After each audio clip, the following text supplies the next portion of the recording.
না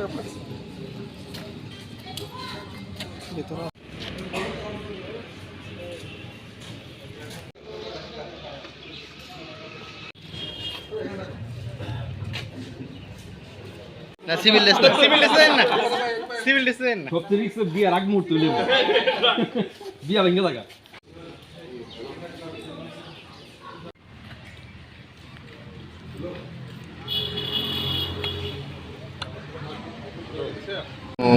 ফেন্সিডিল আর স্কোপ সহ গাঁজা উদ্ধার করলো, যদি একটু বিস্তারিত বলুন। আজকে অ্যাকচুয়ালি আমাদের এয়ারপোর্ট থানাতে একটা সিক্রেট ইনফরমেশন এসেছিল যে একজন মিঠুন দেবনাথ, যার বাড়ি বগাদি নরসিংগড়, ওনার বাড়িতে নাকি প্রচুর পরিমাণের cough syrup, illegal cough syrup এবং গাঞ্জা সিজড আছে। তো আমরা সেই খবরের মূল্যে আমরা এয়ারপোর্ট থানা থেকে আমরা এখানে গিয়ে মিঠুন দেবনাথের বাড়ি আমরা রেড করি।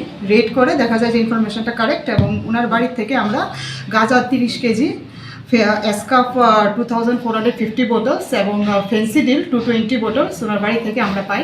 যখন ওনার বাড়িতে সার্চ করি, মিঠু দেবনাথ তখন এ বাড়িতে ছিল না, উনি পলাতক। আমরা ওনাকে ধরার জন্য সোর্স লাগিয়েছি এবং আমরা ওনাকে ডেফিনেটলি অ্যারেস্ট করে দেবো।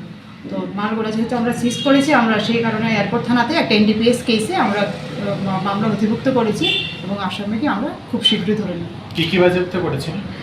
আমরা এখান থেকে গাঁজা 30 কেজি, এসকাফ 2450 বোতলস এবং ফেন্সিডিল 220 বোতলস। মূল্যটা যার বাজার মূল্য হবে আপনার আনুমানিক 25 লাখ, 25 থেকে 30 লাখ। কার বিরুদ্ধে কেস রেজিস্ট্রি করছেন? মিঠুন দেবনাথের বিরুদ্ধে আমরা একটা কেস নিয়েছি। ওনার বিরুদ্ধে প্রিভিয়াস কোনো নার্কোটিক্স অ্যাক্টের কোনো মামলা রয়েছে এখানে এখন এক্সিস্টিং? আমরা বাকি থানার থেকে আমরা ওনার যে ডিটেলস আমরা দেখবো যে অন্য কোনো থানাতে ওনার বিরুদ্ধে কোনো মামলা আছে নাকি, বা আমাদের যে পুরানো যত নথি আছে ওইগুলো আমরা খাটিয়ে দেখবো ওনার বিরুদ্ধে কোনো মামলা আছে নাকি, তো সেগুলো আমরা আনবো।